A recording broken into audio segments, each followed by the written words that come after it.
Doctor Yunus কি বলেছিলেন শুনেন। তোমরা বলার সময় বলেছো যে আমাদের এখানে স্বৈরাচারী সরকারের লোক বসে আছে, আমাকে এই করছে। তারা চলে যায় নাই।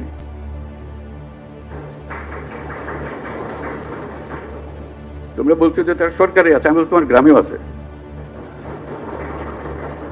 শুধু সরকারকে দেখি আমি চলে গেলাম ওই সরকারে আছে, তারা কিছু করতে পারতেছে না। তোমার গ্রামে আছে, তুমি কিছু করতে পারছো? তুমি তো দুঃখ করতে এসছো আজকে। কাজে সেই তেজ আসতে হবে না, এটাকে জায়গা দেবো না আমরা কোথাও। আমাকে তার ভয়ে আমার গ্রামে পথ চলতে হবে, এই বাংলাদেশ করলাম আমরা। এই বাংলাদেশ আমরা করিনি। সে তার সমস্ত স্বভাব পরিবর্তন করে আমাদের সবার সঙ্গে মিশে যাবে, এটা হবে। কিন্তু তার স্বভাবে সে চলতে থাকবে আমার সামনে দিয়ে, আর আমি বলবো আমি নতুন বাংলাদেশ গড়ে ফেলেছি। আমি বলবো না।